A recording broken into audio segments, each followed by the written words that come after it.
Ja, my name is Nangjadas Gunek Ingangan, or Susie, and this is a part of my Haida and Tlingit series. Today we'll be talking about the Haida and Tlingit nations and where they're found today and where they were found in our history. So from the Tlingit and Haida website, Central Council Tlingit and Haida, which is our Alaska sovereign tribal government website, it says, and I'll have to read this word for word, so sorry if I'm not looking at the camera. The Haida nation and the Tlingit nation have existed as two separate and distinct people since time immemorial. So we've been in these areas forever. That's what our tribes say, and that's what the Canadians tribes say from what I understand as well. We both have our separate origin stories, but both include Raven, and I don't have permission to tell either of the stories, so I'll post links below to books, other material that are able to tell the stories and that have permission to tell it. But we do have the stories. They're very different, but we both have Raven, so that's one of our similarities. So let's start with the Haida. So the Haida are mainly found in Haida Gwaii, which is in British Columbia, and it's an island off the coast of British Columbia. And that's where you can find most Haida in the world, or at least the most concentrated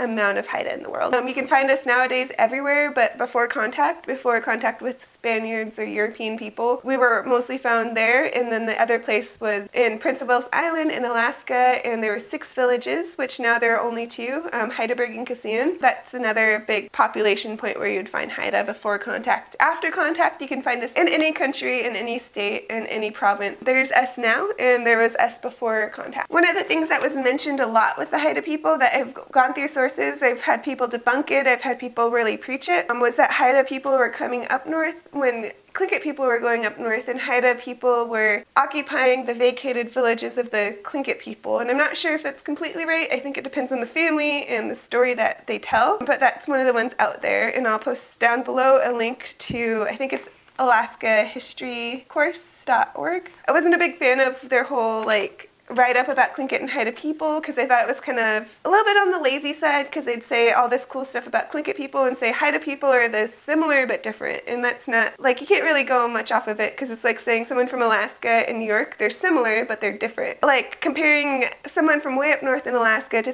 a New Yorker is just not the same. So I never am really impressed when people just put Tlingits and Haidas together and doesn't really explain in depth what's so different about us. So but that's down in the below section, and if you want to check it out, I'll love that. So let's shimmy on up and over. Tlingit countries from Yakutat, Alaska, all down the coast of southeast Alaska, and down part of the coast of British Columbia into Teslin, all the way as deep as Teslin, I think. And it's from Yakutat, Alaska to Inland in British Columbia. And this little map here has a little bit more information on it if you want to look at it down below in the description.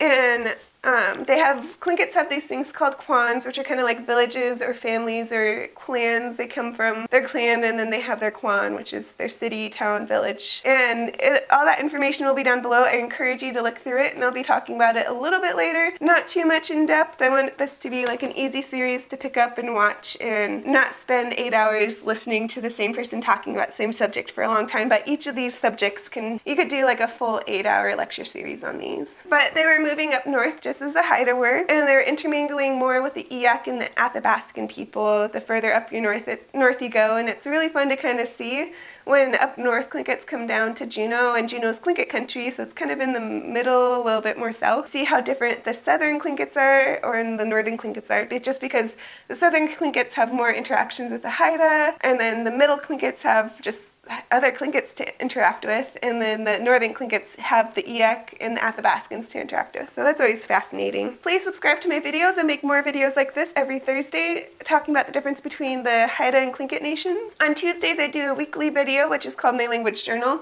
and I'm trying to get to 10,000 hours of Haida, and that'll be posted every Tuesday, so subscribe to see that as well. And then a note on sources, so I'll post each source that I use down below, and I'm always going to try to do that. I think it's very important to share your sources, share the elders that information came from, or the person that it came from, or the book, the website, or any other audio tape, whatever you listen to. So those will be posted down below. And again, the history is kind of fluid, so it kind of depends on who's telling it. So I would go with what your family says, or what your elders say, or what your clan leaders say of what your history is. Don't go off of some random non-native anthropologist or historian or something like that. Go with what your family says. And I don't know if that's solid, like if that's solid advice, but that's what I've been taught. That's what I know.